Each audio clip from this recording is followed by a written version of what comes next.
Hey, what's up, everybody? Welcome to Vibing with Sleezy, the podcast. This is season 2, episode 15, and we are coming live from Louisville, Kentucky. Another episode that's live via Zoom, recording here in the living room of my house with none other than AJ Thomas. So AJ is one of my very close and special friends, and I was very excited to have him on the show. He's a very talented person, but right now, the two things that he's really been doing have just been outstanding. He's doing a YouTube channel, and he's also doing drawing NFTs and doing art now, and really cool stuff. I always feel like AJ's grasping the future and grasping things a little bit ahead of people, which I've always thought was really cool. So he's always teaching me things, and a lot of things that are like coming about. A lot of times I learn from AJ, so it's pretty cool. He's somebody that is a lot of fun, very interesting guy. So I'm happy to have him on the show. Before I talk to AJ and really get him on here, I want to talk about what had happened here in the past couple of days. My Venmo was hacked by a group in Thailand. Not like a terrorist group or anything crazy or targeting me. They hit probably thousands of people. Luckily, my Venmo was fixed, but unfortunately, my Facebook has been hacked. My Facebook is officially right now. I don't have any access to it.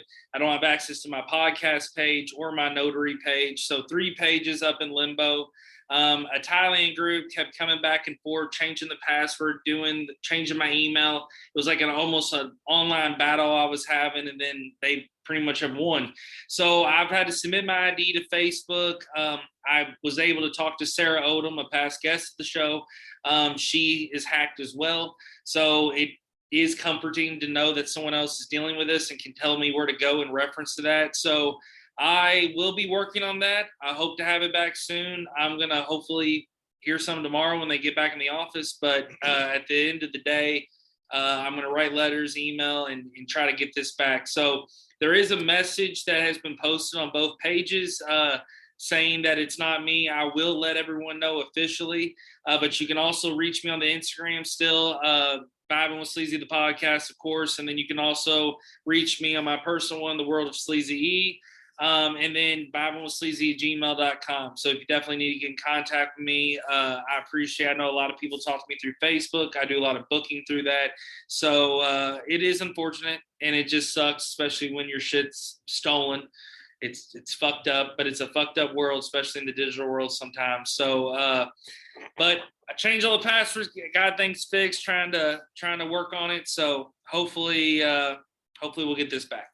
So I'm ready to dive into this episode. Very excited to have AJ on because I feel like not only are you all going to learn something or two, I'm going to learn something, especially kind of about the crypto world. And that is what AJ's been doing and talking about on his YouTube channel. He has shared with me knowledge about that before, but ready to dive into that. So AJ, so this YouTube channel, first off, welcome to the show. How are you doing? Hey man, how's it going? Great. I'm glad to have you here. I'm happy to have you here. So, what is this YouTube It's channel? great to be here. Yeah, I'm gonna be honest. First, I want to say sorry that you got hacked. Yeah, I appreciate it, man. Thank you. Sorry that you're going through that. I can tell it's quite the hassle. Yeah. Second, you hype me up too much in the beginning. I tell you I'm nervous, and you just go crazy on the hype. But I get it, and I totally appreciate everything you said. Oh yeah, man. No, but how to keep it real. I have really big like imposter syndrome with that kind of stuff. I do have to say, like, I am gonna make an NFT, but right now I feel like I'm practicing, but I am making the final product for the project, I suppose. I don't know. It's a lot of fun doing all this stuff. It's a lot of fun doing crypto. Yeah. So go. Yeah. Yeah. So it's pretty cool. So what with your YouTube channel? What is that channel called now? Okay, so it's called AJ Thomas Crypto, and I didn't know what to name it. I was like, I wanted to just go by my name. That I didn't think it could catch on as well. I think and there's another person that has the name AJ Thomas, so that they aren't really doing much, but it's just when you search it, they pop up. Yeah. But if you search AJ Thomas Crypto will pop up first. Awesome. I kind of like the name now. It sounds nice. It's funny because I do a lot when I'm recording on YouTube. I do a lot of like stuttering. I say and like a lot. Yeah. And I get to edit that out. It's nice. So if I start stuttering on here, I'll catch myself and I'll wind it back. Oh yeah, no, you're all good, man. But the channel, I wanted to try to basically record my journey of learning about crypto, learning about new projects, and just diving into the whole thing and trying to gain a passive income. Basically, is my ultimate goal, is to have some sort of passive income from the crypto.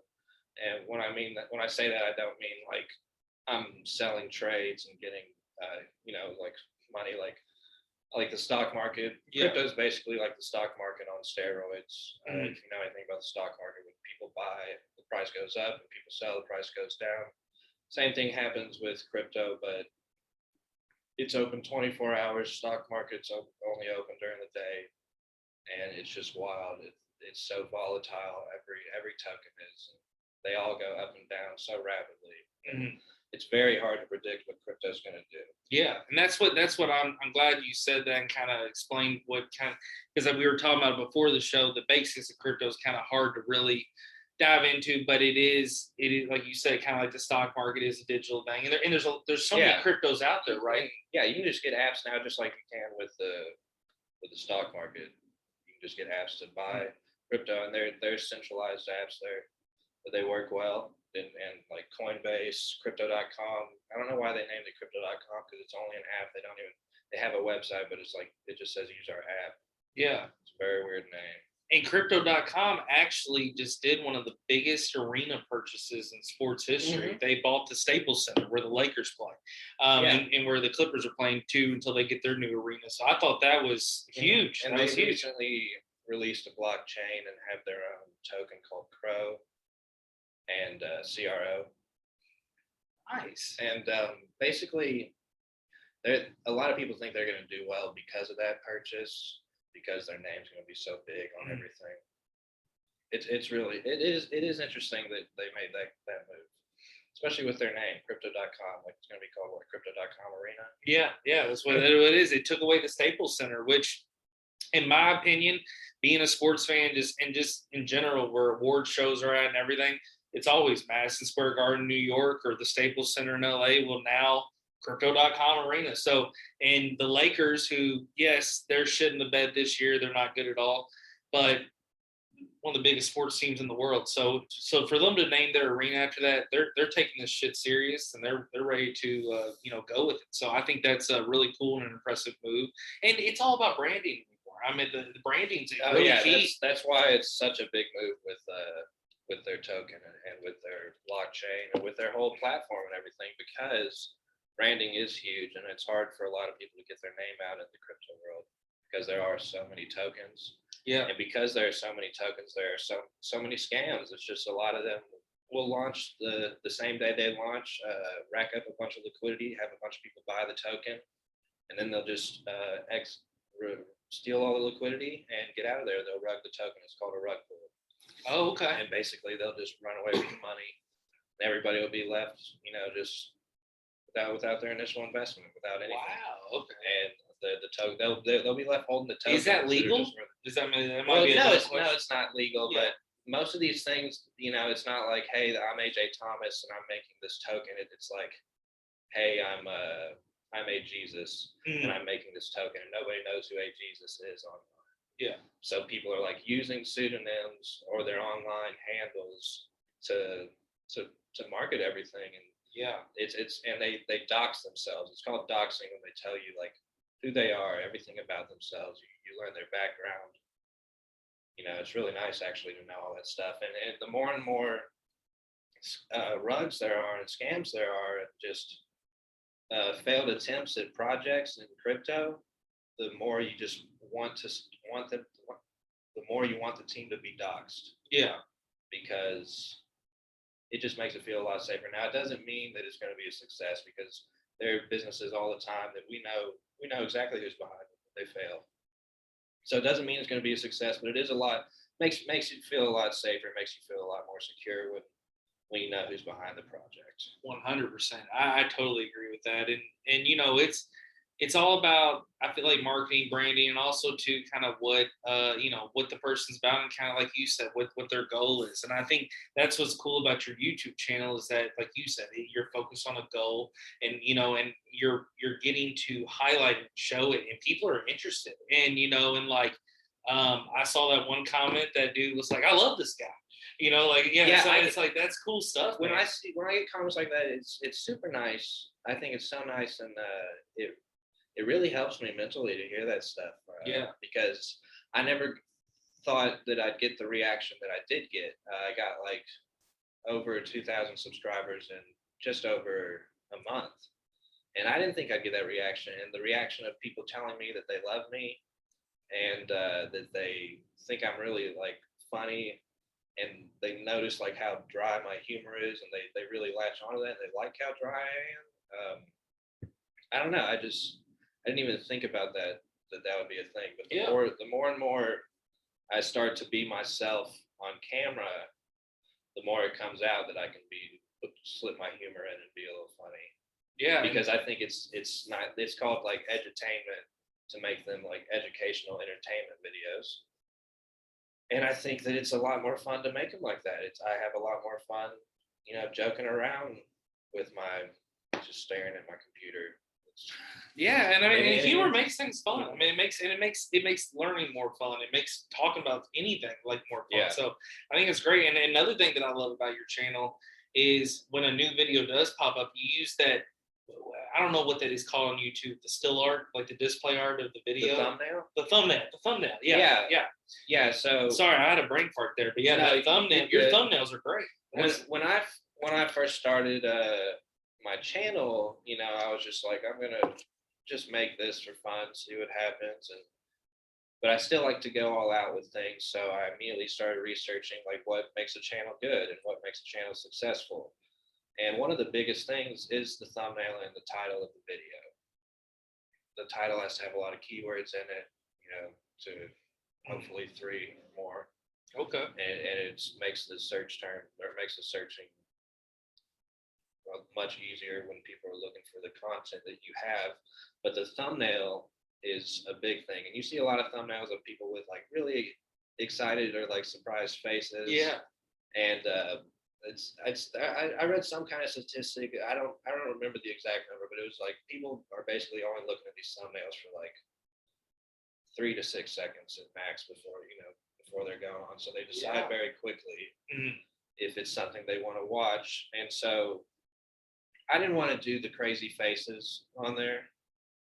I might get a little expressive on the thumbnail, but I'm not like wide open mouth, like, oh my goodness, crypto's popping off. And I'm also not trying to hype up crypto like a ton on there, because it is just about my journey and what I'm doing. Most of the stuff I talk about on there is stuff that I've invested in, but it has gotten to the point that people just want me to talk about all the projects, and it's become a lot of work. And they just want me to review projects. I'm getting offers for sponsorships to review projects that are. Congratulations, man! That's great. Yeah, it is great. It feels nice, and but it is a lot of work. And yeah, what was I saying? I was talking about something else. We're talking about basically just your YouTube channel thumbnails. The thumbnails, yes. Yeah. So I just went ahead and just do like crossed arm pose, my face, or just a shoulder up, my face, just smiling, looking nice, like I might teach you something. Welcoming. Yes, welcoming. Yeah, that's a good term. Yeah, that's what I think. That's exactly what my face looks like. Very welcoming. No, actually, people tell me that I'm very, like, if you're just hanging out with me in real life, they're scared. They're like, is he angry? They're wondering if I'm angry, because my eyebrows just sit in this way, and my face is very tense, and I feel like tensing up all the time. I have to relax it constantly.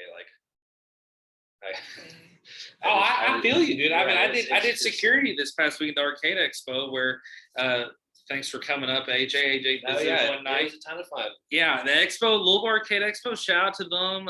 Great security gig. I do it every year. It came back. COVID canceled last year, so it's been back, and It was an awesome event. I thought it was a great turnout. Pays good, great food.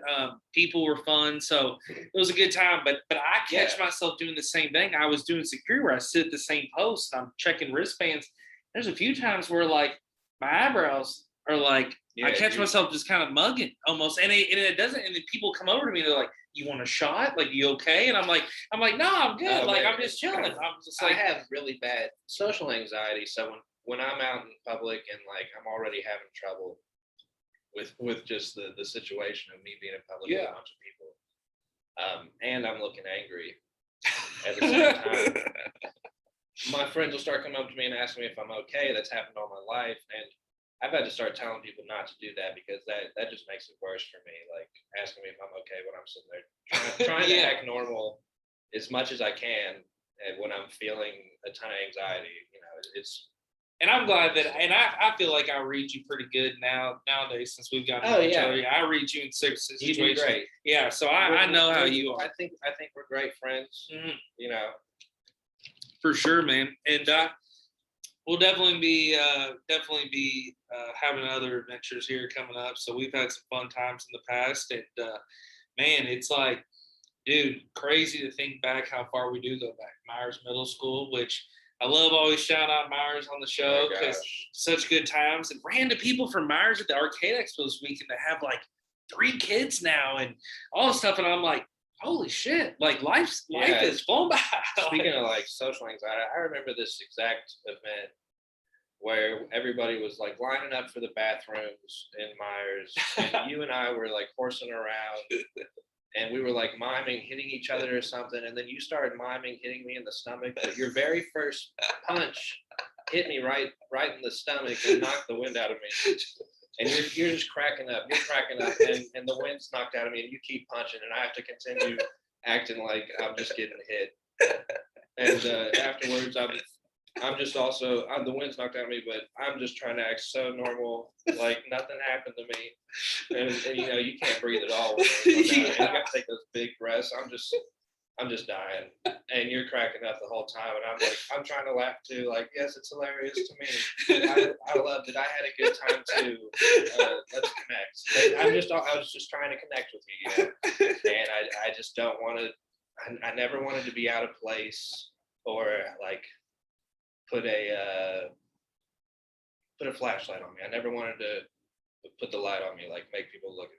Yeah, I feel you. Yeah, but I felt like unless I started to feel comfortable. If I was with Nolan, I felt a lot more comfortable. He was always like my shield, like growing up. Like y'all were a legendary duo. Y'all were a legendary duo. Well, I had to be around him when he was around me. It let me be more myself because he was there. I don't know what the hell it is, but something about him being with me just helped me out. And same thing with my brother. I can act a lot more normal with him around. Shout out to Nolan and Jeff. Yeah, they're awesome guys. And yeah, dude, I remember back in the day where me, you, and Nolan, like I was really always having fun hanging out with you guys because I didn't really video game much. Like I did as a kid, but then I'd start gaming with you guys when I hang out with you all. And I was always into hip hop, playing sports. Y'all were like gaming and stuff, but you introduced me like Korn and different bands. And I just remember we did Korn. You were a big Korn fan, yeah. I loved it. Mm-hmm. And you were like, dude, they collab with rappers, and that blew my mind. Yeah, because you loved rap, and I wanted to connect with you. So I was like, I gotta find these rap songs. And they collabed with a lot of rappers. I remember the song they did with Nas, and that was one of the songs you played me. And it was either you or Nolan were living in an area over in Hikes Point, kind of close to where the Walgreens is, and the pizza place. And we were all hanging out there, and that was like the first place we stayed the night. Then we went to Nolan's. Then we went to my place. And I remember like we were just like, I always remember that, staying the night. Like we all would have a good time. Yeah, I remember because we went to the dollar store and bought a bunch of Ninja Turtle masks with all their weapons, and we walked around the streets holding the weapons, and we would go from just acting totally normal walking. We thought it was hilarious to just walk normal.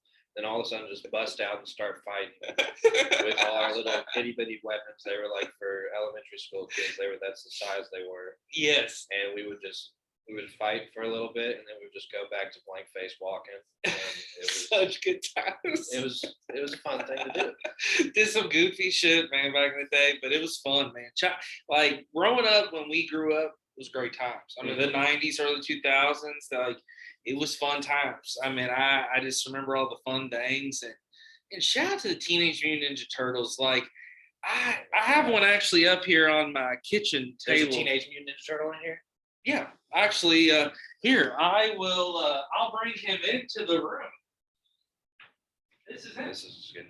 Okay. So, yeah, he's much larger than I expected. Yeah. So this is even though I don't do the show video, I have the orange Teenage Mutant Ninja Turtle. This thing's like, what is it? That's like 15 inches tall. Yeah, it's 15 inches tall. It has the shell, everything.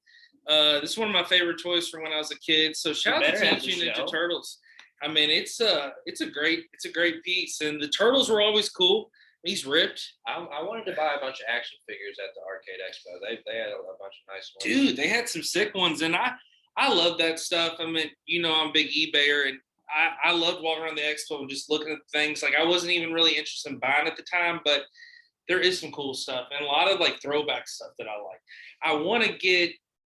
When I get to a place where I just like maybe get a basement or something bigger, I'm such a big collector now and I collect so many things, but I would love to collect a lot of throwback stuff, like getting a lot of the old Teenage Mutant Ninja Turtles, the old Thundercat toys, like just some of the shows that maybe I didn't even have access to, and just see, hey, it'd be cool to have a collection. At some point, I collected like a bunch of old Adult Swim shows, like all the original seasons of Aqua Teen. And the C Lab 2020, what is it? Is it 2021? Yeah, which was a fucking classic. Love that show. Yeah. Space Ghost. Space Ghost. I didn't have that DVD, but that was a great show. Me and my brother used to watch that all the time, and I used to get so mad when he didn't want to watch it with me, because I don't know. I loved hanging out with my brother growing up. Yeah, he's my older brother. I guess it's just normal. Oh, for sure. So I'd constantly try to set up situations where he'd want to hang out with me. Yeah, that's dope, though. I mean, no. One thing that I always regretted, or not regretted, was disappointed, was that he'd never got into like the same type of video games as me. Now we play some games together, but like Nolan introduced me to JRPGs, Japanese role-playing games. Yes, which you all introduced me to RPGs. Yeah, and so when he introduced me to that, they're like these really, really long games. You can sink a lot of hours into them, like Final Fantasy. I used to play that all the time. You did play a lot of Final Fantasy. What was your favorite Final Fantasy, probably? That's a tough one. I go between 8 and 9. Okay. How many are there now? Just for the listeners. Oh my gosh. 15 plus? There's 50. There's 15 out right now. No shit. But they've done like remakes and there's doing like side story ones, spin-offs. That's the word I was thinking of, spin-offs. Side story games. Oh, those are dope. Yeah, but if I were to pick, I don't know. I really like 8 a lot for some reason, but 9 was just the first one I played, so like my mind goes to that. But 8, I really connect with. Yeah. And I'm executive producing this album for this one artist. I don't want to say who it is because he hasn't announced it or anything, but he's going to make a small EP about the Final Fantasy VIII game. And I don't want to say too much, but yeah. I think it's cool you do those projects. I think it'll be really cool. He sent me a lot of the beats he has together and the songs. The one song that he already recorded, and it sounds really fun, and I can't wait to hear it. And that's just a project that I wanted to hear myself. Other people will want to hear it too. Yeah, and that's cool, man. And that's just cool that what I like about you, man, because that's why I feel like you and I connect a lot. We are, I guess, in a way, we're different personalities, but at the same time, we click, and we love different things. Like that's what I think is so cool. We grasp different things. Oh, yeah. We're always wanting to have our or handing a cookie jar. And it's not, I'm not saying being greedy, but we want to try not each other's cookie jar, but I mean, but just trying different cookies. Yeah, but so. Like grabbing different cookies. Yeah, each other's cookies or donuts. But at the end of the day, I think that's what's really cool is that and that's what I think's dope too, is because there's things that you've told me about, and then I'll be like, I want to look more into that, and then I end up getting into it, or I start checking it out. So I always think that's really cool. You've got me into, man, dude, I've watched anime stuff that I never thought I'd watch with you. You've introduced me to a few shows, so that's been cool. And then something that's fun. That's something I grew up watching, and now I'll watch kind of like it feels like a throwback. But I'll watch some of the new stuff sometimes. It's been a while since I've gotten into any new shows. It's something like I want to watch with Nolan or with someone. Like that's why you and I have watched stuff together, because I want to watch it with someone, and some of them are pretty good and funny. But now I actually read a lot of manga now. Like before bed that's my manga time, or comics. I read a lot of DC comics. I never really got into Marvel. I've read Marvel comics before, but like I've never like gotten to their whole collection the way I have DC. And manga is like huge worldwide. And I love what they do with the books. Almost every anime is based off of And manga. I think with manga too is like I've seen you where you've ordered books from Amazon or something. I've been at your house, and I have a few books. You sold some manga books for me. Yeah, I did, and I love the way they make the covers. And to be honest, manga books, in my opinion, they really catch your eye when you look at them. I mean, I love the line work. Yes. Oh, very, very fine. Line work's a big thing for me. I love just lines. I love drawing the lines I love drawing the outline on any type of art I'm doing. Do you know Mr. Doodle, by the way? Mr. Doodle? The guy on Facebook that's like cute. He does the lines and the faces. Yeah. I've seen that dude. Yeah, I know exactly. He's great. He does great lines too. Now he's got it. Now that's a specific style, and you can't get as much detail in there. I like really detailed line work. Yeah, I do like what he does, but he draws a great circle. I like what he does, and he does good stuff for the world too. He's a good dude.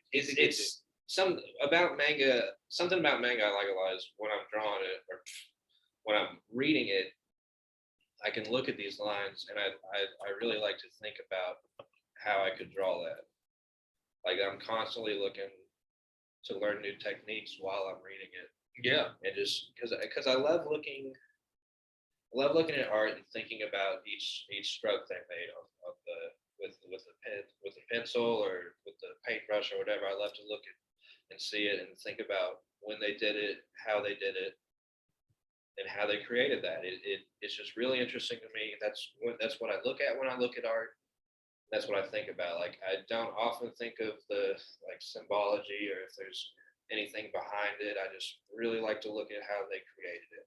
Yeah, and I'll get real close to some art, and dig into that. And the creative process on pretty much, you think about it, just back in history on anyone's work, where everyone's fascinated by it. I mean, you think about it, someone creating something, it always catches your eye. The airplane, the brothers. Then you go up to the computers, you got Apple, we always are fascinated about watching documentaries, movies about these people that are innovative, and the creative process is what's fun. And I'm such a creative person, and I love a good documentary too. And I'm just very creative, and I think it helps my mind, which it makes me more open-minded as well because I'm so creative when it comes to I like to do music, poetry. I do this podcast, and I just like expressing myself. And I feel like with you bring up documentary, it's a good point, is that I enjoy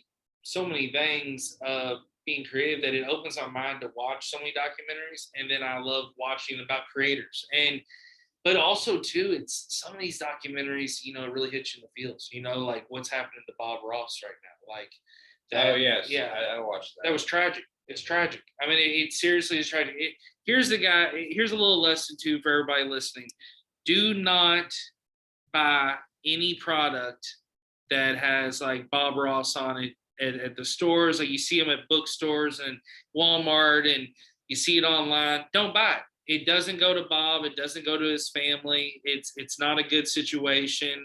The company that is producing it has his rights, are doing it behind his back. And, Bob Ross is a legend. And I will say this, some of his pieces are for sale. So they do have, I think that is something the family can sell. But other than that, it's a tough gig for, and he's legendary. He's a huge legacy. So I think it's important to spread his legacy, but it's hard. His paintings were great in the way like that he would do it in front of you. Yeah. Like just like I was saying, I like to see how they created it. Right on the map. Yeah. He'd do it right there for you. And you could see exactly how he created it. But he had the craziest techniques that were so simple and would make such a beautiful piece. Yeah. A beautiful landscape. I was always so amazed. Like the way he'd make trees so easy, but they still look so detailed, even though it was such a simple process for him. And talking about line work, that's why I love. It's just so thin too. He did thin lines with those techniques. Yeah. Oh yeah. Yeah, really, really neat stuff. I love that you say that you were talking about the line work, because I know I brought up Mr. Doodle, but talking about Bob Ross, besides just the thin lines with like the trees. Don't bring up Mr. Doodle again. Oh yeah, I couldn't believe how he would draw such a fascinating horizon, Bob Ross could, and then just turn it into a reality. Because I remember it's like he starts his sky, and then his lines of like just kind of a thin circle just to do the sun. And then next thing you know, it just so lights up. It lights up like it's beautiful. It's beautiful. Look, I have a lot of trouble with color. And so if you ask me to draw a sun in the sky, I'm going to be looking at a lot of references, okay? Because I think a sun in the sky is a very hard thing to draw. I think there's a lot of really hard things to draw. Because the basic yellow sun, that's a generic sun. There's no, if you think about it in any reality, the sun is not yellow. I mean, it has probably yellow hue. I'm about to draw some. It's orange red in the sky with some sunlight coming from behind them. Yeah. Like, every picture I draw just so happens to be the cloudy sky because I'm having too much trouble with that sun. Yeah, I mean, it's like a lot of people also that in marketing and branding, like we were talking about earlier, when they use the sun in any kind of way in their logo, something that's kind of my pet peeve, and maybe I'm the only person with this pet peeve. Why does every fucking sun have to have a smiley face? Like every sun has shades on. I don't see the sun as a happy guy. He's angry. He's boiling. He's mad. Oh, yeah. I see the moon as I see the moon as a happy guy. The moon seems chill. Oh, okay, yeah, he's chill. He's full of cheese too. But I'm saying though, I just feel like the sun is and just like car washes. They love to like Sunny Side. I'm just making up the name of the company. This is fake. I don't know what company, but I'm just saying I've seen it on the side of the road. I can't think of a real one, but like Sunny Side pool cleaning or something. And the pool and the sun has the shades. He's got a grill. He's got two little arms coming out the side of him. Yeah, and he's got a grill. And I'm like, where's his dental plan? Who's doing the son's teeth? Like they're white as hell. It's just like I don't get it. And where are his legs? Where is his leg? And where's he going? If he leaves, we're fucked. Yeah. So the sun, the moon. I mean, dude, that's a whole nother topic. But talking about NFTs and drawing and art, another basic question, which I do know what they are, but just for listeners, like an NFT, what is that now? What is an NFT? Yeah. So it's a non-fungible token. So basically, like every dollar is fungible.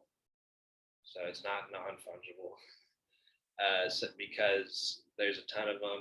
Yes. They're all interchangeable. $1 can be another. But when you have an NFT, it's like this is the only one of that NFT. And it's generally a digital picture. It can be audio. It can be a video. It can be, animated, GIF? Mm-hmm. Yeah, an animated GIF. And so it's really interesting though because a lot of the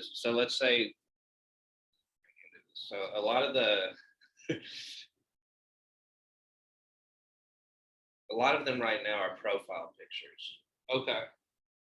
And they're generative. That's the term I was thinking of. So generative ones where it'll be a collection of 5,555. A lot of them though are like 9,999.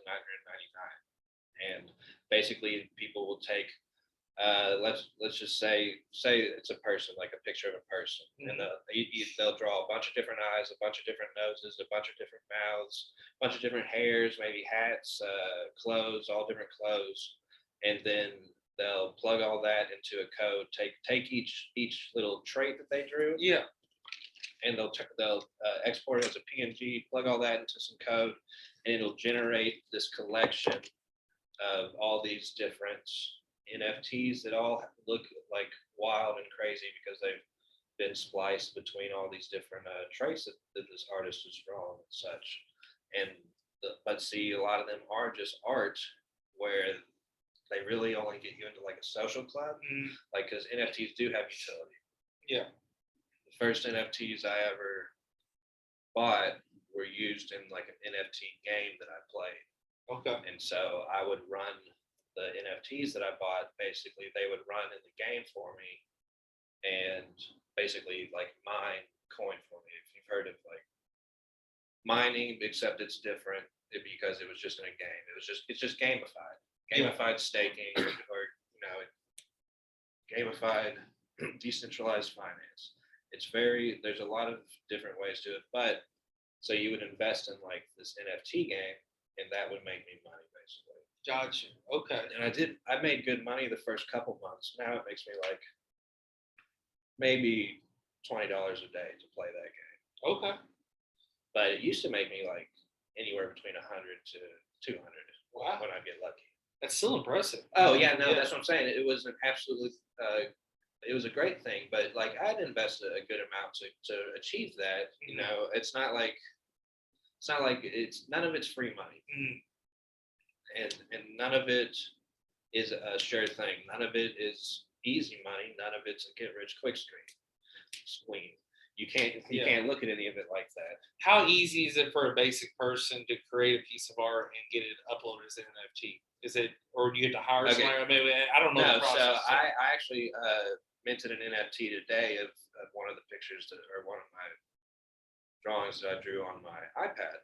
And so basically all I do is get on like a NFT marketplace. Like there's multiple ones like OpenSea, and I want to apologize that my NFT description, I'm constantly talking and going on to the next thing.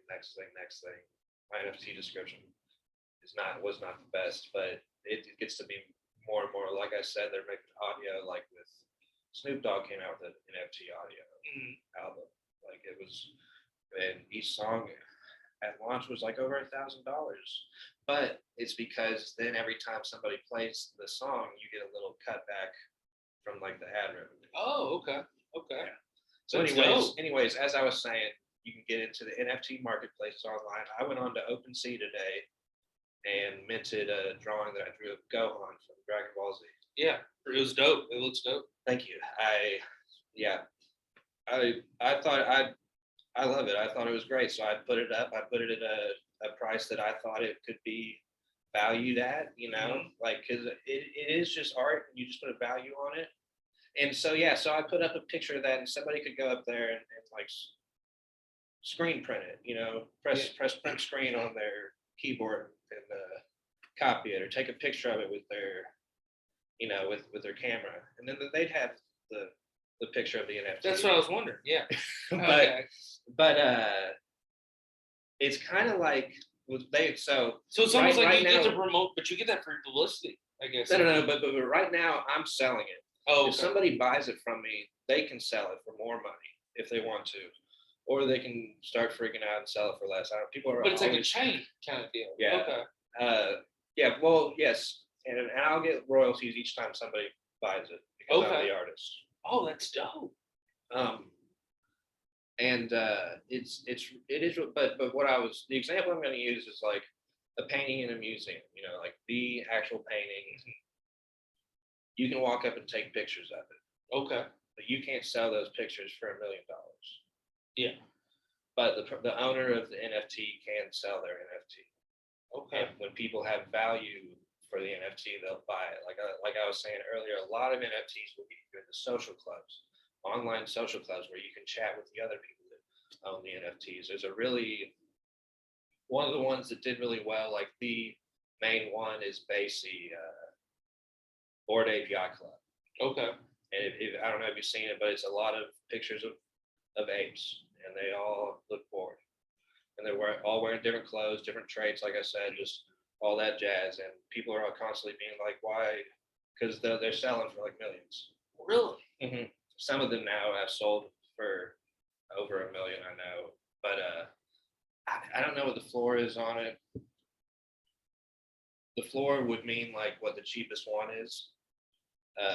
Like if you wanted to get online and buy one. Wow. Yeah, that's one of my Eagle NFTs. But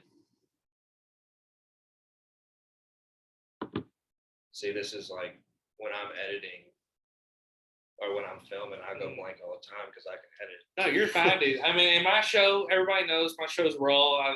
This is raw white it's space. raw. It's raw, so I'm fine with it. It's fine. I've done pauses for a couple people where I had a girl have a little breakdown, nervous breakdown. I'm not gonna say who, but I let her have her thing. But you're doing great, man. No, I'm just trying to remember what I was talking about. You're talking about the NFTs and just like the $1 million and the gorillas and the chimpanzees. The chimpanzees. So the Bored Ape Yacht Club. So what I like to think about it as is because right now a lot of the art ones that'll get you into these social clubs, they sell on hype. People hype them up before it's time to buy them. Mm-hmm. And then on mint day, mint means you create the NFT, like you mint it, and it's minted onto the blockchain. It's created and put onto the blockchain. Here. Yeah, so you do that, and then somebody would then put it on like OpenSea for like maybe 150% of the price that they just paid for to try to make 150% profit. Make that like say they bought it for 1 ETH, which would be about $2,800 right now. They might put it up for 1.8. Try to make 4,200 there. Make that extra 1,400. Yeah. Or no, that I just doubled it. So yeah, that would be 2 ETH.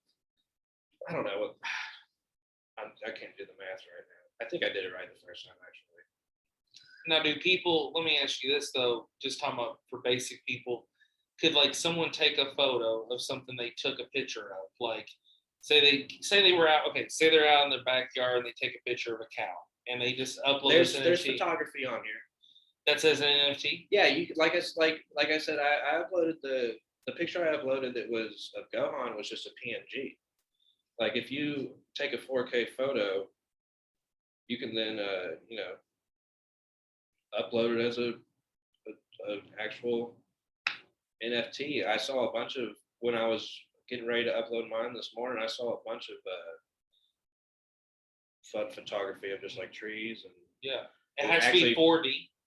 4K. Oh, it has to be 4K. Okay. 4D is like 3D is like when you wear the glasses in a theater. 4D is crazy. Pops out. 4D is when they got the stuff in the chairs. And that's what 4D. That's why I'm like so basically they have to be 4K. No, they don't have to be. I was just saying like that's nice.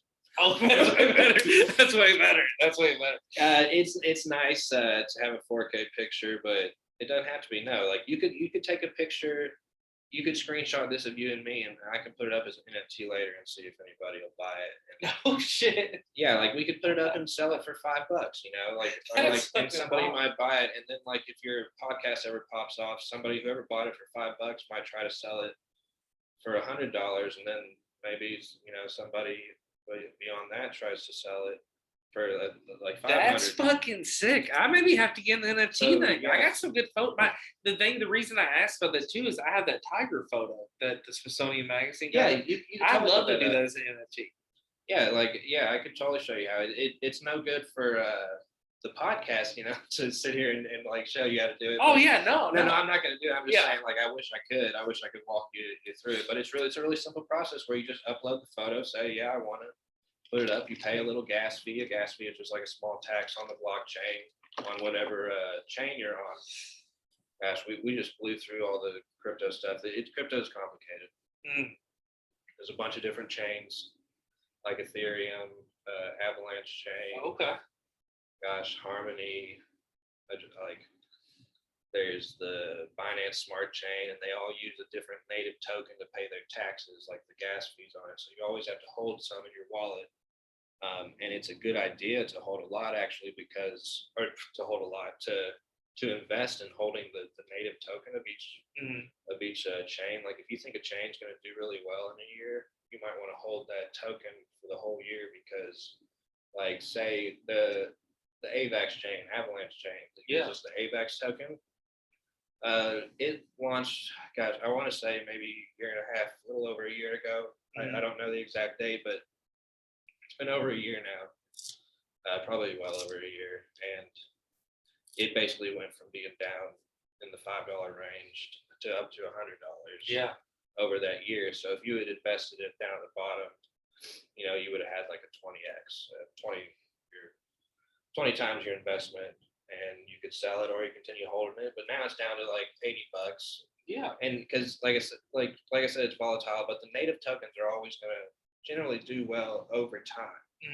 Like if you just hold a lot of Bitcoin, it's going to do well over time. Like you may see it tank for a couple months, and that's a good time to buy it, in my opinion, when you see something really tank. And it's hard to time the bottom. You're never going to be able to like time when it's at its lowest, like say, oh, should I buy now? But you can sell tons of NFTs for a few bucks and then just keep that Bitcoin and let it ride, right?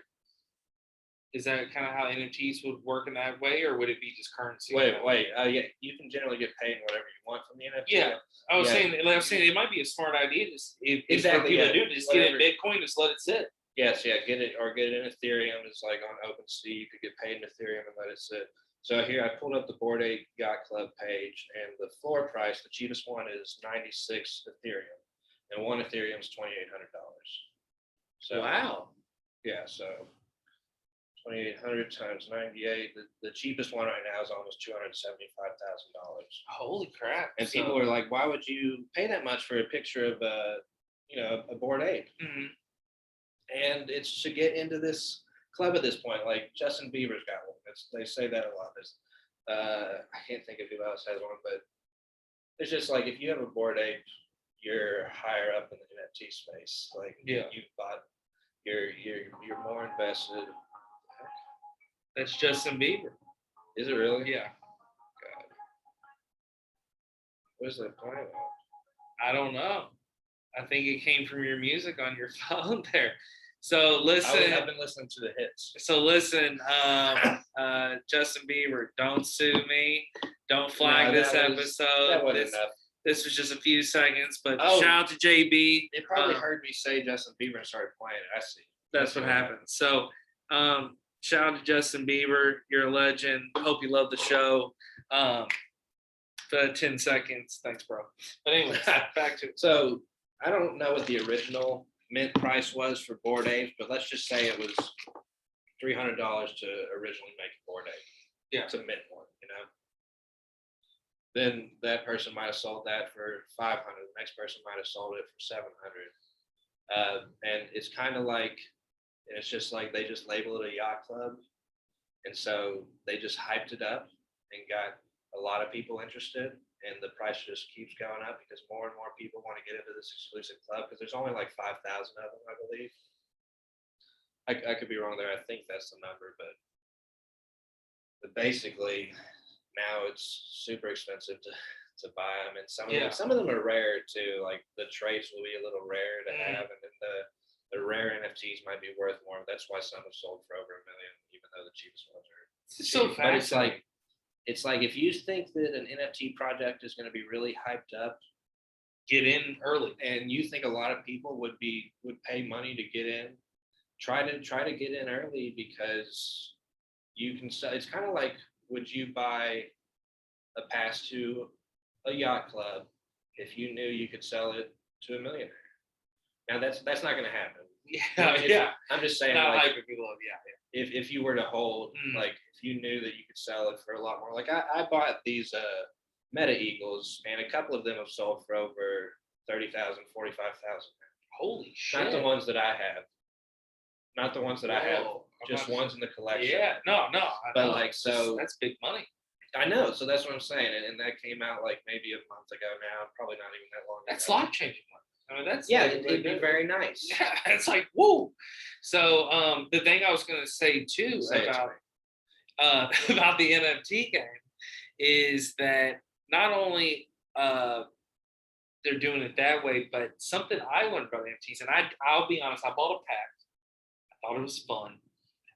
I've been putting my money in other ways, but I kind of actually wanted to go back and do it again. Is the NBA? I believe it's called Top Shot. And what it is, and if I'm saying it wrong, it's either Top Shot or Top Shot, but it's on the NBA. And what it is you open packs and you get NFTs of basketball plays, and it could either be a Duncan shooting 3. LeBrons are going for like $500,000 on there, and then you could pull like a basic player like I'll think of a basic player like Wally Zerbiak, and it could be $2. And but it's cool. Like it's like trading cards almost, which I grew up on. I still love trading cards, but it's like you're having NFTs of basketball players and like moves, and like the higher you get up, and they have different color modes and levels and all that stuff. So I only bought one pack, but I know cool. Exactly, like different rarities and such. And yes, rarities. That was the words they were using. And there was also the release dates. Like people were so impatient waiting for that day. Like I was patiently waiting for the release. It was like 3 days I had to wait. People were so impatient. And then I started like reading online, and it was like, when's these packs going to release? Because I think it's like the deadline. A lot of it is just the same thing with different skins. Like you're buying these cards with NFT players, NBA players. NBA players. Yeah, NFT players. Yeah, that'd be a good thing. Hey, maybe crypto.com buys the league one day, and they start calling them NFT players. Or NFT players. Yeah. But like when I did my first NFTs that were making me money, it was the same kind of thing. Like I would buy 5 at a time or 10 at a time, and then open them up, and you would see what you got. Like you get a common, a rare, super rare, epic, legend or super epic, or legendary. And it's like basically what it would come down to is the better rarity you got, the more money you got. It's just like back in the day when you would open up Pokemon cards. Yes. And that's a good example for NFTs too. Like, and they have trading card games now that are like the cards are NFTs, and you can sell them individually online. Like imagine if you just have like every single, like it's just imagine like the Pokemon card game online. Yeah. And you would just open up packs, and there were only like 10 of these Charizard cards in existence, that have ever been minted. And so like that one's suddenly super rare, and you minted it a long time ago, like when the game first came out. Yeah. And it just held on to it because you thought it was cool or something. Like that'd be awesome. Then you can sell it for a lot because it's you just happen to get it, but it's a game of chance, just like back in the day with the Pokemon cards, and it's a gamble, and they know it, and it's addicting. It is, yes, because I got that taste when I did a little bit. So, and I have an addictive personality, just like you, and we and that rush is fun. I don't want anybody. No. I'm very open about that stuff. Absolutely. Yeah. I do have an addictive personality, and it's a struggle. That's another reason you and I have so much fun, because something you and I used to do that was a lot of fun when I used to work for Leo. We hit up some dope events on the town, dude. Oh yes, dude. The one event we went to at the Omni, we went to this event at the Omni Hotel. It was like Signature Chefs is what it was called. And we're at this like VIP table. We're in suits. We're like in the Omni right before all the COVID restrictions started. And it's just the food was outstanding. I'm not talking about world class food. You're getting cuisine from all over. I mean, it was the with the silent auction. Yeah. Huge. That's exactly what I'm thinking of. That was a lot of fun. Big event, great food, great desserts. What's it called? The Signature Chefs. Signature Chefs. That's something to go to again.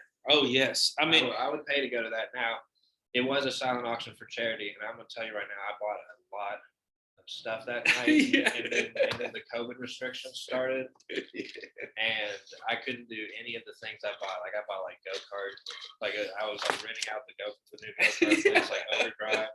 Well, I have like a folder still. I've taken you to multiple silent auctions, and we went the other one that we went hard. You and I did, and I'll be honest.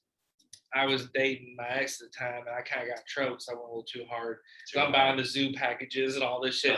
It's the Kentucky Humane Society event, the Tuxes and Tails. You and I went hard at the silent auction. We're going around writing our name and everything. I want a Skyline chili package. I wanted all this shit because it was so much fun. I mean, there's pets everywhere. There's dogs. I mean, it makes you want to spend money. Yeah, why is it so fun to win an auction? It is, though. And and you don't really get to talk shit to anyone that also was bidded. But at the end of the day, you're the winner. Yeah, I look for them. I say, "Who is this?" I go find their name. Hey, bitch at table 27. I won the lobster gift card. So no, I'm not going that hard. But no, we've gone to a lot of fun events. The thing about Tuxes and Tails, we had so much fun going to those events, and it would be at different fancy hotels like the Marriott, the Louisville Marriott, but all the different themes they would do, and there was always free swag and free stuff, and I just love free food in general. But I took you to the Harbor House event once. Yes, I still get mail from them all the time. They're awesome. So shout out to the Harbor House. Always, AJ was great. Photo op. Sarah and Rhea would always be there. Marla used to work for them. I'd have my Harbor House award each year for sponsoring through Leo. It was a lot of fun. I loved helping out the Harbor House. A lot of people would give me shit. I'm allergic to green beans, and I had to wear a yellow feather. I had a yellow feather.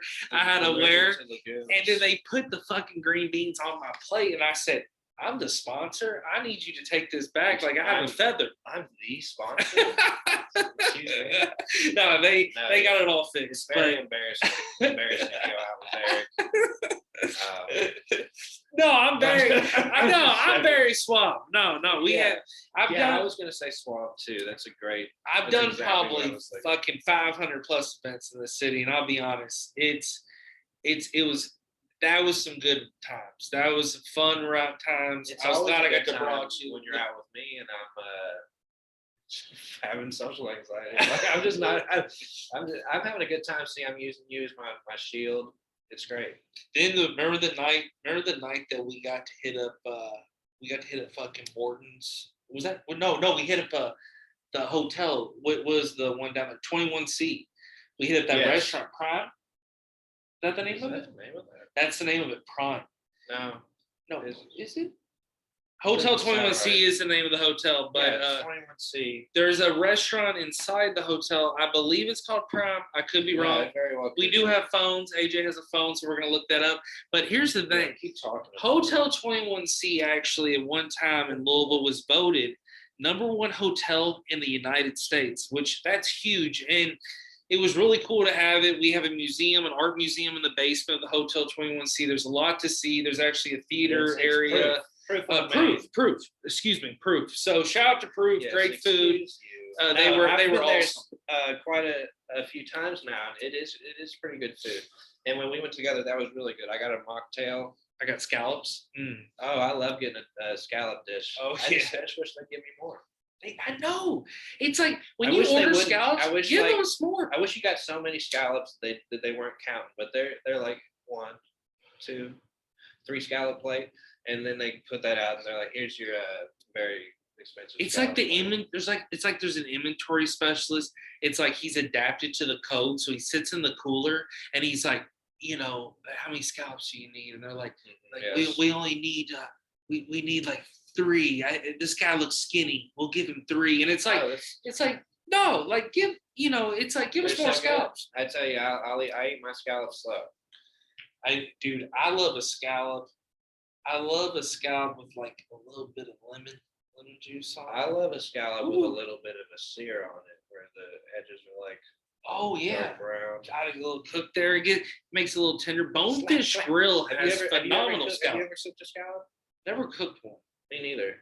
Now, Can you? I've ate salmon. Yeah, Shout out to O'Charlie's. I've ate ate salmon on cedar plank in the wood plank. Well. I want to start trying something where I could cook on a wood plank. You can do that at my house. You can cook it over the actual fire outside because I've got that like cooking thing. Do have that cooking thing. So can I? That'd be fun. What if I laid scallops on it? On top of the salmon? Oh no! Oh no! Oh wait, on the cedar plank? Yeah, on the cedar plank. Where are you getting the cedar plank? Because anytime I've seen this, it comes with salmon on it. Like you're not buying them separate. Oh, I thought you got to buy them separate. Well, I thought you would get to buy the cedar. I don't know where you can buy a cedar plank without the salmon on it. Well, I bet a cedar plank is wrapped in plastic wherever it is, wherever you got to buy it. It's like fresh. Well, it better be fresh. Yeah, because I'm about to cook on it. Yeah. Oh, Charlie, I need to call up O'Charlie's and say, can you give me a secret on where your cedar planks are from? I think they can hook me up with that, or Restaurants Depot. I mean, O'Charlie's, they got all the cedar planks. They can probably slide me a few. Hey, hey, DoorDash. Where are you getting your cedar planks? Maybe what if I DoorDash cedar planks like in the special instructions? Said cedar planks too many times. And a guy comes over and he's like, "Hey, I got you Eric? Yeah, I got your 3 cedar planks." And I'm like, "Thanks." Gosh, that'd be awesome delivery. Yeah, don't you hate it when you make a delivery and the person doesn't know they're getting a delivery? Yes, me and AJ DoorDash on the side. We have had a blast with that. Yeah, he does. They don't want to know, but I'll do Grubhub, DoorDash, and Uber Eats all. No, it's fun to talk about this. I haven't really gotten not this. Them. I meant the companies that I work for. They don't want to know. They don't want to know. But here's the thing: we're doing a goddamn good job out there. I have a phenomenal rating. I don't mix it up. I just do it to get as many orders as possible, as many offers as possible. I don't take on as many orders as possible. I have a blast doing it, and I'll be honest, it's what I've been doing the most, and I love it. It's great money. It's so easy that I think about quitting my job all the time just to do it, like because you could just do that and you get to make your own hours. I could go home, see my puppy whenever I want. It's very flexible, and what I love too is you can go to any area. I always feel like, in my opinion, the first dash of the day is a shit one, and I knock that out, then after that, I just take over. It best. You might make it the best. I always feel like I get a good tip. I just feel like it's always a farther distance. Yes. But then once I hit that second, I'm rolling. I'm hitting them $10 ones, and I'm like, give me it all. But I look for the bonuses. You get good ones on Dash. Shout out to Joe Ellis, by the way. Dash always being is nice. The one that I do the least out of when I'm doing all 3. It's really interesting, and I feel like Grubhub pays the best. I maybe need to get into the Grubhub. I never take anything less than 10 on Grubhub. I never get anything offered less than 10. So I need to probably go try the Grubhub route. Well, yeah, and Grubhub is like you have to apply, and you have to get on a wait list. Probably I was on it for months before I got it. See, the DoorDash route is going phenomenal for me, but I'd be excited to try Grubhub. I need to. It's something I love doing it. Like if I've got a free night and I'm going to be bored, why not just go out and drive for a few hours, and I'll do that. It clears your head. It's fun. Me and my girlfriend do it. I've taken friends on it. I've actually helped a couple people that were like need some bread and wanted to, basically, end up needing some bread. So they rode with me. I threw them some money, and it's fun. Trevor was actually the first person that took me dashing. And what's funny is this. This is hilarious. And if Trevor hears this, he'll laugh about this. But literally, Trevor's like, I'll take you on 5 orders and let you get a feel for it. Because he's like, I think you'll want to do it. So I said, okay, I'll do 5 with you. It's very nice. It's like a Wednesday. He's off work. I'm off work. It's like 1 to 5 is what time he picks. Like the shittiest hour. So next thing you know, we're riding. We get a couple orders. Okay, we get Burger King. Okay, that's easy. Okay, you want to drop off this Taco Bell? Okay, that's easy. I said, dude, this is it? He's like, this is it. We get to the third one, it's Heine Brothers. Trevor gets into a full-blown confrontation with the manager. It turns into a fucking nightmare. I'm actually, who people know, I get very, I'm very excited. I get very, I can get aggressive, and I'm like, I'm the opposite. I'm very unconfrontational, and I'll. I'm not confrontational. I just stand up for what's right. If something's fucked up, like I'll say it, but I'll be honest. In this situation, Trevor, if you hear this, Trevor should have just let it go and just canceled the order. It wasn't that big of a deal. Now that I have been dashing, but at the time, the manager is like, sir, we are closed. We do not. We're completely closed. But he's like, I don't understand. Your hours till 7. What do I do about these people's drinks? And I said, and I don't know what's going on. I've never used the app. So next thing you know, he calls customer service. It's this big drawn thing. The guy's like, I'll refund you, whatever. Like the DoorDash customer service guy. If the place is closed and you drive there, they give you $5. $5. I'm like, it's also so he did that. $5 they throw you. If you call and wait to talk to him. But at the time, it was just hilarious because I didn't know. So I'm like, what's all this confrontation? Managers going berserk. Get out of here! Get out of here! So Trevor's like, what the hell just happened? And I'm like, I don't know, dude. Yeah, so next thing you know, I've never had any problem. No, here's the thing. After that, even when there is a problem, I've never had an issue after, like when we did that day, I never had an issue up until 299 deliveries. I'm at 319 now. And at number 300, I delivered to the Ford plant.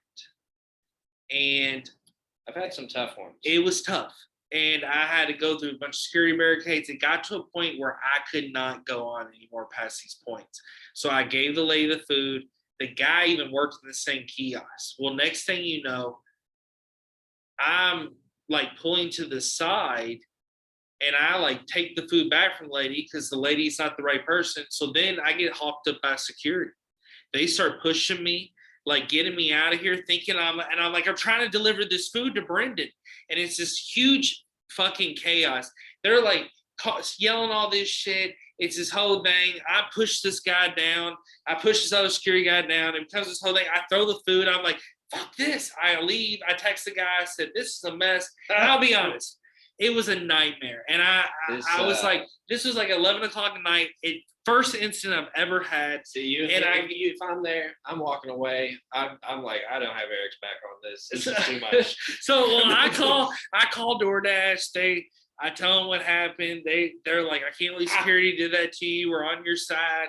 They like refunded the guy. They said, let it go. They ended up saying like the dude tried to report that it was like a contract violation that they didn't get the food. So it showed up and the DoorDash was like, no, you're fine. We figured it out. So the rating's still 4.88. I got 50 plus 5-star reviews. I go hard. I've done 318. So it's been fun. There's been a few times where I've had people, be silly or say that I'm like they write in my compliments like 5 stars. He has a huge dick for a 4'2" China man. Like they write all these wild and crazy things, and so the people are fun. You did that. I swear to God, I did not do that. That's a crazy one. I know exactly who did it. It was the guy down in Oakville. We ordered fish from Hooters, and he was drunk as shit. And I swear to God, that review popped up right after that. Well, he was really being silly. No, he was like, brother, I'm having the best fucking day of my life, ready for this fucking fish. And so I could smell the beer on him. But it was, I'll say this, DoorDash has been fun. I've met some great people. I've seen some parties. I've gotten some great compliments, extra tips. People give me food, drinks. So I've had a lot of fun doing it because in my opinion, I've met a lot of cool people. I've seen people I haven't seen in years at restaurants. Like I have fun with it and I make it a good experience. But the only other incident I've had besides that fucking confrontation at Ford was I was delivering in Fern Creek during the ice, and I'm a very passionate person. So angry. No, I'm not. I'm just a very passionate person. That's not the storm. No. I'm very nice. You're so nice. I am. But you are. You're very nice. Yeah. It's just I was running up a hill to deliver some food because, like me and AJ, again, another thing that me and AJ are similar. We are perfectionists. And I'm a perfectionist to a core. I literally want everything perfect. I'm OCD, but it's also, I just strive to be the best in everything I do. And I think that's why I've been blessed and been successful in some things. And I'm thankful for that because I got that work. I got goals. I strive for that. So when I'm DoorDash, I'm grinding. I'm on a hustle. I'm like, I parked the car. I'm fucking moving. Like you might see me on a sprint. I might look nuts in your apartment complex, but the motherfuckers getting their food fresh and they're gonna be happy. And I tell my girlfriend all the time, she makes fun of me, but I say I'm doing God's work. I'm giving people dinner. I'm giving people lunch. Like I'm blessing them with their food, and I make sure it's warm, fresh, and with a smile. So thing about it is, but a lot of people when you leave at the door, I give them that nice photo. But let me say this. Recently, I was running up a hill. It was a little bit icy, and I slipped. Oh my gosh. And next thing you know, I did such a dope move. I laid the food on the top of the hill, but then I slid. But see, here's the thing. It was a night my girlfriend's around me, and she looked up, and I said, "Hey, are you sliding? I'm sliding, but my arms are stuck. Yeah, on belly first. And I'm going back, and I'm like, help, help. She doesn't even hear me. She's in the car just playing on her phone. Well, next thing you know, I get up, I'm covered in mud. Then I realized the guy didn't tip once I got there. The bonus was like $4. So I ended up getting like $9 on the thing, but I was like, why didn't he tip? And but I'm covered in mud. That was a goofy fiasco with the ice. And then one day I go to this mansion, and I will say this was a funny one. And this guy comes up to the door, and he's like, "Oh, hey, thanks, man, for the food." And I give it to him. And I said, "Hey, man, 2 hands." He just slings it with one hand when he loses control. Tater tots go flying. Well, the ketchup drops. It hits my hand. So there's ketchup on my thumb. His partner freaks out.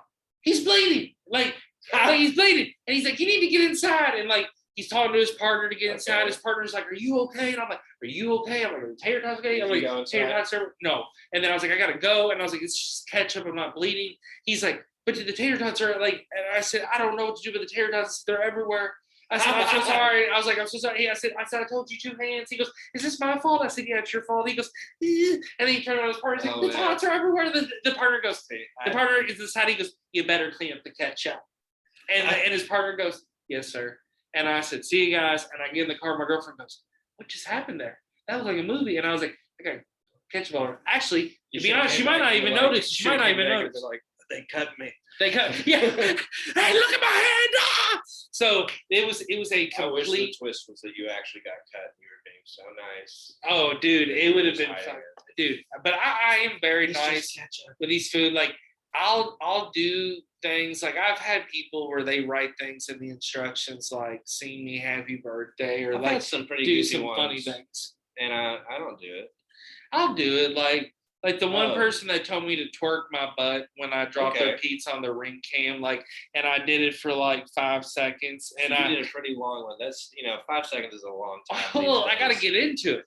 I popped my lower back on the first one, which gave me a little bit of like that relief because I was in the car for a while on that drive, and then I gave the twerk, and I was like, I gotta be sexy with it, and then I was like, twerking right now. They're probably touching themselves to that video this moment, but it was a great time, that dash. But I've also had people that love to act like we don't have navigation, and they put every. I had somebody start directing me while I was.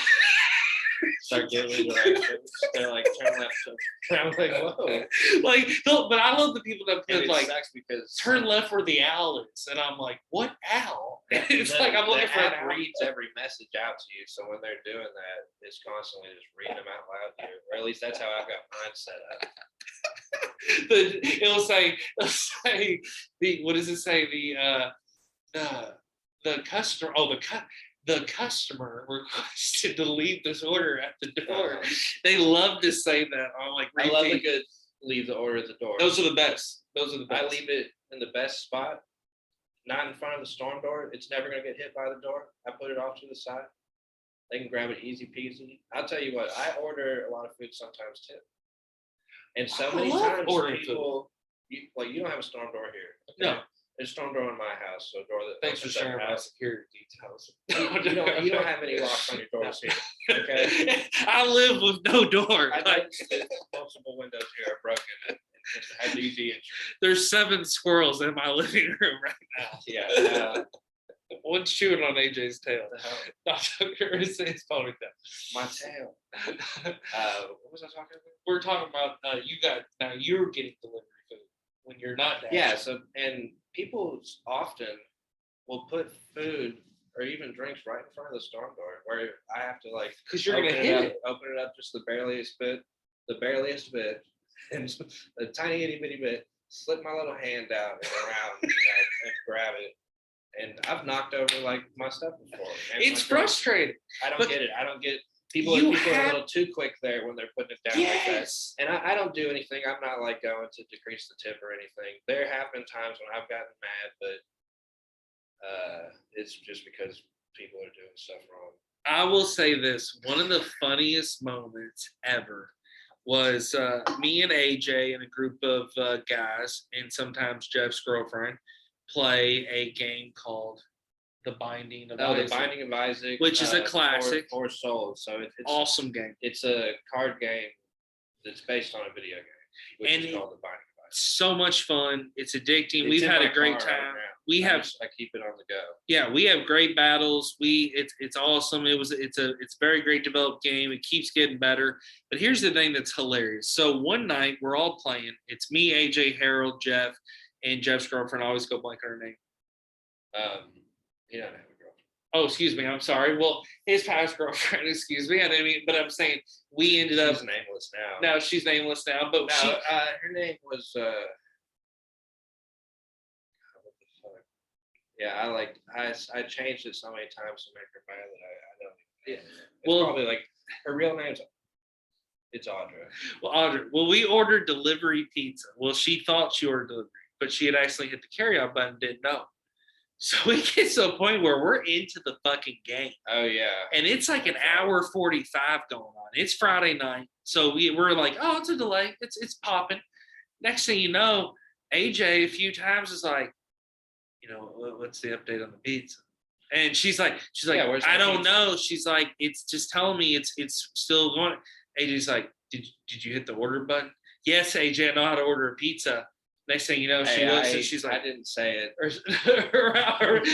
You just checked if you hit that order button. No.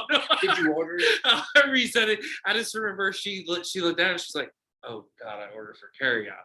So that was one of those. And the reason I brought that up was it was just so funny because we were so into that game. We didn't even until we started getting to a point where we're like, we're really fucking hungry. Those pizzas were just chilling. They didn't even call us. That's what's no, they never do. I mean, they're busy boys at pizza. I used to work for a pizza place. They ain't gonna call you because your pizza's sitting there. You wouldn't give it a little customer. If it was sitting there for a while, I might call, but it had. We didn't leave it for like an hour or anything. But I thought it was a while. If they're busy, it was a cold. They ain't calling. It was pretty cold. I mean, it was cold. I'm sure it was cold. I don't remember if it was hot or cold. I'll never forget that cold pizza that was given to me. No, I just thought it was hilarious because we were so into that game and press the order and we never got the order. But it made me mad because I feel like as a dasher, I'm always communicating. And I felt like we didn't get the communication. I would have loved to have got that communication like, hey, we didn't know. But also at the same time, it should have been delivered. It's a totally different order system because there's no delivery person. It's not like we're talking to the carryout people. They don't get to talk with us. Yeah. That would be cool, though. It would be. Hey, why is your pizza sitting here so long? Now, I will say this. Like, if I get to a store and they're like, hey, it's going to be a little bit longer, I'll send them a message.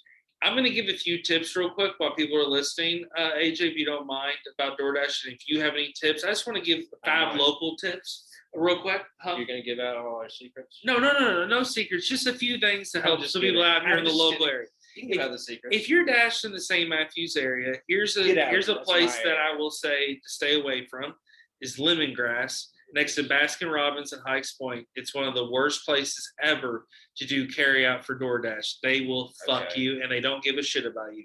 Second thing I want to say is a little bit of a tip. Philly's ice cream and surprises or whatever, desserts. It is a place in St. Matthews. It's over there by Simply Thai. It is closed and it will not be reopening till the summer. So if you get an order, it's still on DoorDash. They never deactivated the system. It's annoying. You have to report stores closed. You will get $5. So if you need $5, accept the order, but you're not going to get anything when you get there. A third tip is if you sit at Joe Ellis in St. Matthews, you will get constant orders. And I'm talking constant. It is a poppin' place. Also the same thing with Cheesecake Factory. I definitely would recommend those couple places where Cheesecake Factory, if you hit a double order, you can have a good night. I mean, you're looking at almost a $21 to $25 tip sometimes. And then also another thing, the cookie store in the mall. Don't ever accept those orders because right now there's been changes and remodeling in the St. Matthews Mall. Yeah, mall orders are the worst. The St. Matthews Mall, there's been a lot of changes with the cookie stores, so don't ever accept those. The only mall order I will say that I accept is the back of the mall, El Nepal, in the Cheesecake Factory, because they're big money. Well, cheesecake is just totally separate. It's separate, totally. Yeah. If you got to walk in the mall, yeah, I'm not doing it. Yeah. Now Philly's cheesesteaks, I will say that it's a new one in the mall, the end cap. They do, if they have a big tip, I'll snag it if I'm doing a double on El Nepal or Red Robin because I can hit them both real quick. But I'm moving. And I'm just like, drive me the cheesesteak, go. So you got to get moving if you're in that mall area. But I will say this as well: when you're dashing, definitely make sure you're always focused, you're always paying attention, and always communicate and realize too that like you're on your grind too and you're on your dime. So even if the restaurant's taking a while, you got to be patient sometimes, but also realize like, hey, I'm here. Like, hey, I need to know, and like be in that hustle mode. I love having a red card. I recommend any dasher who hasn't had a red card get one. I go shopping all the time. Walgreens, Myers. You're one of the shoppers. I'm one of the shoppers. See, I don't really use my card much. I've done it before. I've done the shopping a few times. Every now and then, if I see it's already a good payment ahead of time. But generally, I don't do it unless I need to pick something up myself. Now, here's the thing I'll say: when you're shopping, make sure you always scan that barcode, and always remember this too. When you go to a few restaurants, you might have to swipe your red card nowadays, but that never goes against you. You never need to sign anything. Have them sign it because it's just a red card transaction. But like at Myers, all those different places, it's, if they don't have the product, mark that they don't have the product. Don't be scared. The customer's going to get refunded. They can dash to another place. That's what you have to do in the long term to also cover your own ass. And also make sure you take pictures with the address included with the bag. If there's an address next to the door, make sure you snap that in the photo. I mean, fucking just do it. If you have a hot bag, if you're keeping it warm in a hot bag, toss that bad boy in the picture too, so that they know you brought it in a hot bag. I like to do that. I throw it in there. And you know what? I will get down at really crazy angles sometimes to get some cool pics, just so they'll be like, damn. Like I'll get down like where you got the bag like right in the foreground, and then the background's up in the top corner is the. I gotta start doing that. The address. Yeah, you can get really artistic with it. You got to be quick though. Oh, I'm quick, dude. I'm moving. It's pretty easy. Just different angles. You don't want to be like laying down on their lawn with your phone sideways, trying to get the best shot you could ever get. I mean, that'd be a lot of fun, especially if they had a camera. Oh, dude, for sure. And I've done great work where I've picked up shower rods for an old lady at Bed Bath & Beyond. I picked up Plan B for a family at CVS. So I saved a woman and a man from having a financial nightmare. So I pretty much, I'm saving lives when I'm dashing. So that's the thing about it. If you see that blue Hyundai out there, wave at me because I'm changing lives every day. I actually go to a lot of hospitals, medical facilities, deliver food. You know what? People love a lot of different deliveries to medical facilities. You're doing a difference. But I totally get it. They got to order a lot. And you're a warrior. Now, I will say this. You're a warrior? I will say this: you're a warrior when you're dashing. You got to get through them. You got to get through them trenches sometimes. I will say this about: there's a few other places that when you're dashing, you just have to remember, like, you always got to be paying attention, like, especially when you're like out in the Dixie Highway area. If you ever get out that way, you just got to realize, like, there's a lot of quick turn. Traffic's always moving. Same thing with the Bardstown Road area. I mean, Highlands can be, if you're not an experienced dasher, I don't recommend you doing the Highlands. I used to drive in the Highlands when I delivered pizzas, so I'll still do it sometimes. And I have a pretty easy go, but yes. Oh, I do too. Very confusing neighborhoods and very tight neighborhoods, and not a lot of parking sometimes. Yes, that's what's tough. It's not the best. I like to do a lot of dashing, like to and from places. Like say, if you were to like dash, like if you leave your house in the morning, get a delivery, dash it and deliver it, and then go to work. like all in that one thing, then you can still use all that mileage as written off in your taxes. Yeah. You were working the whole time. And so you can make your commute written off, whereas you can't always do that. And it's just, there's a lot of weird tax stuff you can do with it. But because I've got like a day job, I used to do that more where I would like deliver on the way to work and deliver on the way home. I don't do that anymore, but it's an easy way to. I think that's a good tip if you've got the time, if you can time it well. Yeah, you got time. You don't want to be like late to work, like me. because you're dashing an order. I'm not always. So, no, see, I haven't done that in a while, but yeah, I used to do that a lot more for sure. But yeah, DoorDash is definitely the way to go. Well, AJ, I will say this. It's been a blast. I've had an honor of you being on the show. I want to thank you for always supporting since day one. You always listen. You've been a big fan, so I appreciate that. I've always wanted to have you on, like I said, the earlier stuff.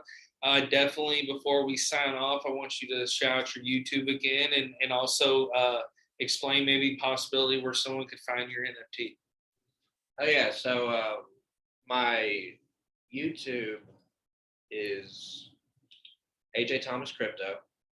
You can find that NFT on OpenSea. Now you'd have to have actually you can only buy it with crypto. Okay. So you have to buy it with Ethereum. OpenSea under Node Bunaga Noda, which is a node pun, because nodes are this whole other side of crypto, which we could have a whole nother episode about that sometime. For sure. Yeah, nodes are a lot of the ways I get my passive income. Okay. Yeah, it's interesting. But yeah, so you can follow my YouTube at AJ Thomas Crypto. You can follow me on Twitter at @ajesus. That's AJEZUS. I'm on Instagram as thomas.aj. I think that's like all the good ones I got. Yeah, no, that's awesome, man. That's definitely connect with him. He'll teach you things. He's open. Yeah. He's a very, very nice person. He's not a dick, so reach out too. People will message me that just watch me on YouTube, and I'll talk with them. It's fun to talk with people that are into the same things as you. So if you're curious and want to get to know more, you can message me, DM me on any of those platforms. You can send me an email at ajthms@yahoo.com. Or yeah, that's all my good contacts. Well, I appreciate again, man, you being on vibingwithsleazy@gmail.com. Yeah, definitely reach out on Instagram, Vibing with Sleazy the podcast, and World of Sleazy right now since my Facebook's down, but I'll be working on that. I hope in these future episodes I got coming up, I'll have a better update for you, but still reach out on the Facebook, show love no matter what. I appreciate everyone that's supported, everyone that's loved from day one.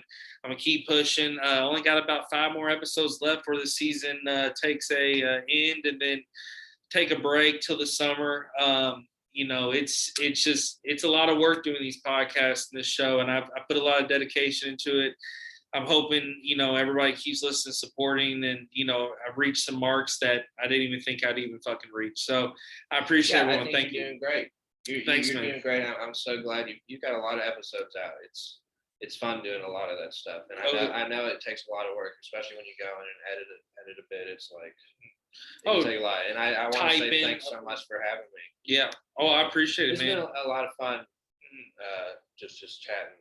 No, dude. I'm talking about. It's great. So. We went over a bunch of varieties of subjects, and I want to shout out to some other people too. Shout out to Otis, definitely a mutual friend of ours. Shout out to Haley and Jenny.